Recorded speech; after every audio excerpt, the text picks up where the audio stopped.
Welcome to Through the Bible in a Year with Pastor John. We invite you to join us at 1 Oakleigh Avenue in North Providence, Rhode Island. This podcast is presented to you by The Way Ministries, supported by listeners like you.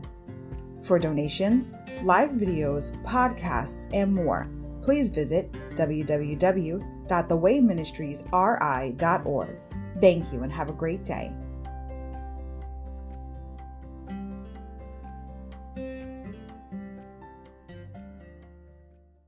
Hi everybody, welcome to Through the Bible in a Year with Pastor John. So glad you could join me today to get a portion of God's Word. Today we're going to begin with day 138, May 17th, Job, chapters 4 to 7. Eliphaz and Job, first debate. Overview. Onto the stage now step three counselors to begin a series of poetic debates with Job, which will stretch from chapter 4 through chapter 31. These three personal friends, previously introduced in 2:11, represent three differing points of view as they analyze Job's sorry plight. Eliphaz, the senior spokesman, bases much of his insight on personal experience. Courteously, Eliphaz reasons from the general assumption that all people stand guilty before a perfect God. All suffering results from sin, a diagnosis that proves inadequate in Job's case. Job expresses disappointment with Eliphaz's counsel and challenges him to identify anything standing between Job and his God. Chapter 4, Sin Suffering. Chapter 5, Sin Solution. Counsel by Eliphaz. Chapter 6, The Sufferer's Sorrow. Chapter 7, The Sufferer's Self-Analysis. Evaluation by Job. Insight. The wise Temanite, Job 4:1. According to Jeremiah 49:7, Eliphaz's hometown of Teman was famous for its counselors and wise men, but Eliphaz's advice for Job falls far short. One more piece of evidence that the wisdom of men is often foolishness to God. Insight. What's ailing you? Job 7:5. Job's disease included all of these symptoms: boils, 2:7, itching, 2:8, loss of appetite, 3:24, severe depression, 3:24 to 25, broken skin, 7:5, red eyes, 16:16, bad breath, 19:17, constant pain, 30:17, discoloration and fever, 30:30. And an emaciated appearance, 2:12. Job chapter 4. Eliphaz's first response to Job. Then Eliphaz the Temanite replied to Job, "Will you be patient and let me say a word? For who could keep from speaking out? In the past you have encouraged many people. You have strengthened those who were weak. Your words have supported those who were falling. You encouraged those with shaky knees. But now, when trouble strikes, you lose heart. You are terrified when it touches you. Doesn't your reverence for God give you confidence? Doesn't your life of integrity give you hope? Stop and think. Do the innocent die? When have the upright been destroyed? My experience shows that those who plant trouble and cultivate evil will harvest the same. A breath from God destroys them. They vanish in a blast of his anger. The lion roars and the wildcat snarls, but the teeth of strong lions will be broken. The fierce lion will starve for lack of prey, and the cubs of the lioness will be scattered. This truth was given to me in secret, as though whispered in my ear. It came to me in a disturbing vision at night. When people are in a deep sleep, fear gripped me and my bones trembled. A spirit swept past my face, and my hair stood on end. The spirit stopped, but I couldn't see its shape. There was a form before my eyes. In the silence I heard a voice say, "Can a mortal be innocent before God? Can anyone be pure before the Creator? If God does not trust his own angels and has charged his messengers with foolishness, how much less will he trust people made of clay? They are made of dust, crushed as easily as a moth. They are alive in the morning, but dead by evening, gone forever without a trace. Their tent cords are pulled, and the tent collapses, and they die in ignorance. Job chapter 5. Eliphaz's response continues. Cry for help, but will anyone answer you? Which of the angels will help you? Surely resentment destroys the fool, and jealousy kills the simple. I have seen that fools may be successful for the moment, but then comes sudden disaster. Their children are abandoned far from help. They are crushed in court with no one to defend them. The hungry devour their harvest, even when it's guarded by brambles.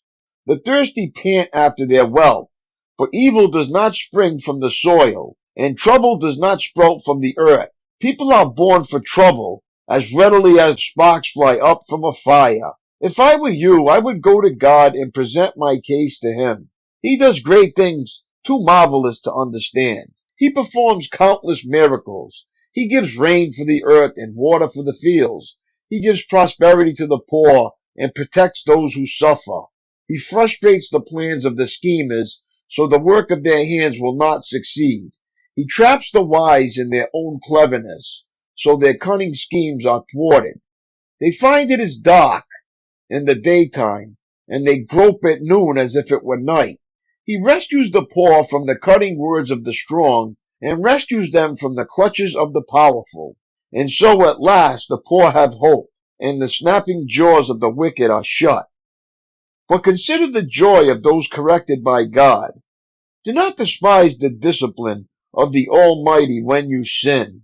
For though He wounds, He also bandages. He strikes, but His hands also heal. From 6 disasters He will rescue you. Even in the 7th He will keep you from evil.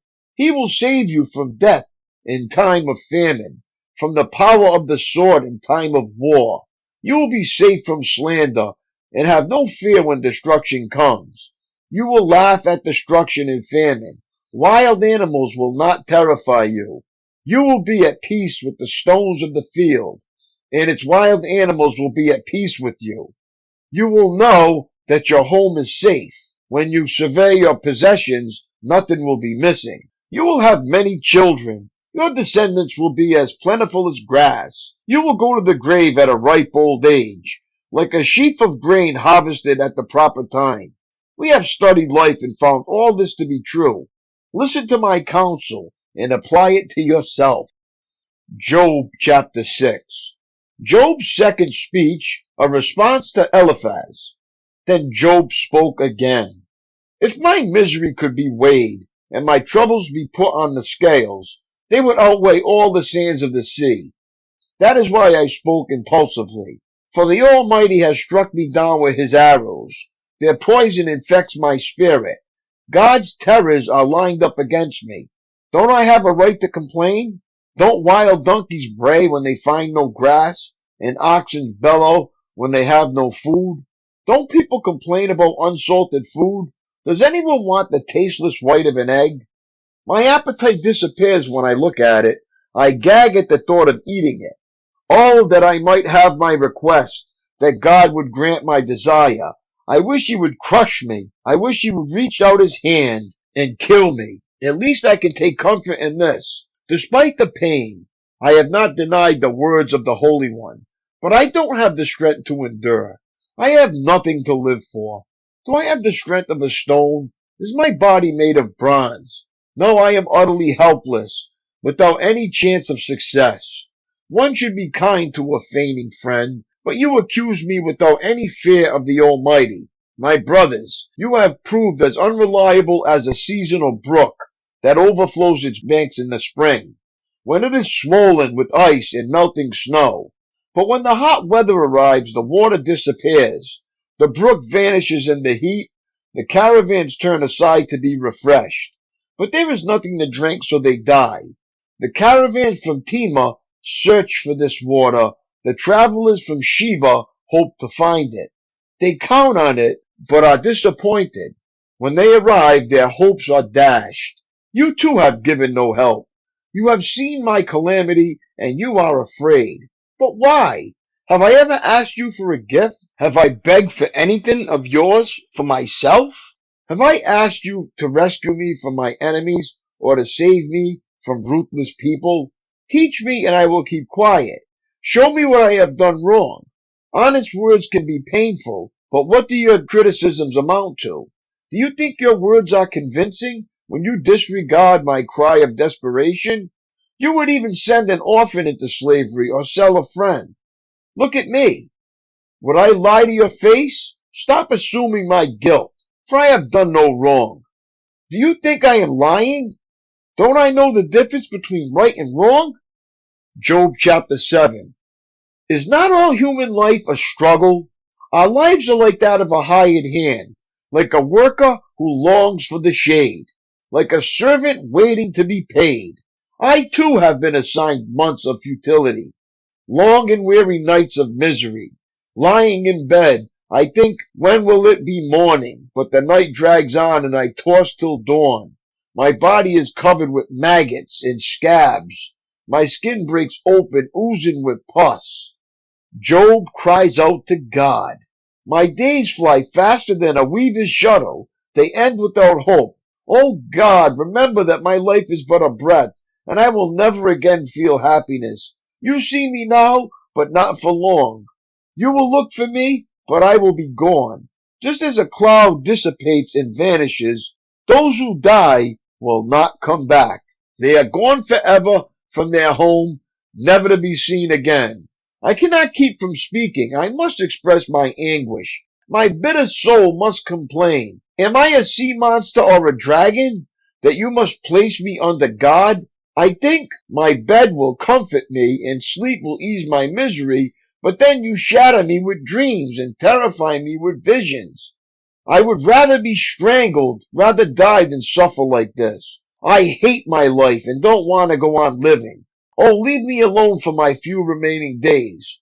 What are people that you should make so much of us, that you should think of us so often? For you examine us every morning and test us every moment. Why won't you leave me alone, at least long enough for me to swallow? If I have sinned, what have I done to you? O watcher of all humanity, why make me your target? Am I a burden to you? Why not just forgive my sin and take away my guilt? For soon I will lie down in the dust and die. When you look for me, I will be gone. My daily walk. Put yourself in this fatherly role for a moment. You have just come home from work to find a baseball and bat lying in front of the scattered remains of what used to be your patio window. Without investigating further, an open and shut case, you conclude. You storm into the house, corral the guilty party, and administer a sound spanking. Satisfied that justice has been served, you sit down with the evening paper just as your wife returns with the boy next door who has confessed to the whole thing. Jumping to conclusions is not nearly as good an exercise as digging for the facts. The Bible tells us to be quick to listen, slow to speak, and slow to get angry. James 1:19. Take a counseling lesson from the book of Job. What situation today requires you to act as referee? Spend adequate time looking at all the issues first. Give your counsel only after thoughtful, prayerful consideration of all the facts. No one gives advice with more enthusiasm than an ignorant person. That is so true, my friends. That's all for today, my friends. It was awesome and great reading along with you. Have a great day and keep up the good work. God bless, and I will see you tomorrow. Lord willing, peace.